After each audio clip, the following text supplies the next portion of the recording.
Qatar में पूर्व 8 भारतीय नौसैनिकों को मौत की सजा सुनाई गई है। 26 अक्टूबर को 8 भारतीय सैनिकों को कतर की एक कोर्ट ने मौत की सजा सुनाई।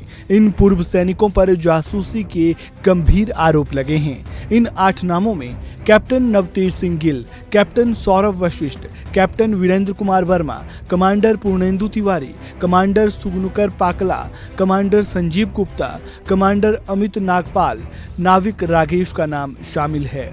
एक और जहां भारत सरकार पूर्व सैनिकों को बचाने की जद्दोजहद में जुटी है, तो वहीं दूसरी ओर 8 भारतीयों के परिवार भी अपने अपने स्तर पर कोशिश कर रहे हैं। इसी कड़ी में 30 अक्टूबर को 8 पूर्व सैनिकों के परिवारों ने विदेश मंत्री एस जयशंकर से मुलाकात की और मदद की गुहार लगाई।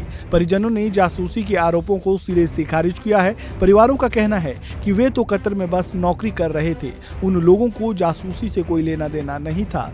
कतर की ओर से लगाए गए आरोपों के कोई सबूत भी नहीं मिले हैं।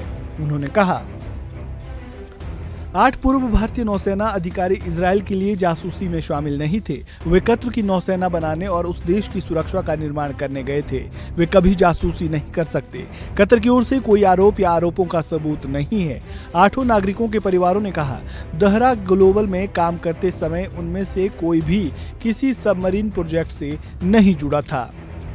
जिन 8 भारतीयों को कतर ने फांसी की सजा सुनाई है, इन 8 नामों में वो नाम भी शामिल है जिसे राष्ट्रपति पुरस्कार से सम्मानित किया गया, और इन 8 नामों में एक नाम वो भी शामिल है जो तमिलनाडु स्थित प्रतिष्ठित defence services staff college Wellington में अपनी सर्विस के दौरान इंस्ट्रक्टर के रोल में रह चुके हैं, और एक नाम वो भी शामिल है जो अपनी सेवा के दौरान भारत के युद्धपोत INS विराट पर फाइटर कंट्रोलर और नेविगेटिंग ऑफिसर की भूमिका में रह चुके हैं। इन अफसरों ने नौसेना में तय समय तक सेवा देने के बाद स्वैच्छिक सेवानिवृत्ति यानी वॉलंटियर रिटायरमेंट ली और बेहतर मौके की तलाश में नौसेना की सर्विस छोड़ी।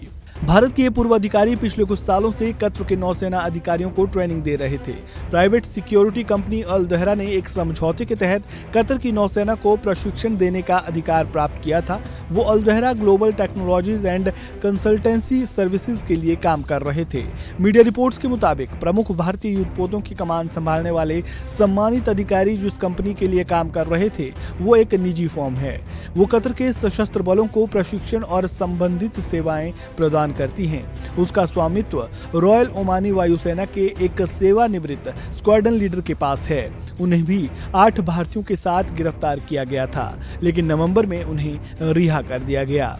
आपको बता दें कि 8 लोगों की जमानत याचिकाएं कई बार खारिज की जा चुकी है। भारत सरकार ने कतर की अदालत के फैसले पर हैरानी जाहिर की थी। सरकार ने कहा था कि उन्हें छुड़ाने के लिए कानूनी रास्ते खोजे जा रहे हैं। विदेश मंत्रालय ने बयान जारी कर कहा कि हम जजमेंट की डिटेलिंग का इंतजार कर रहे हैं।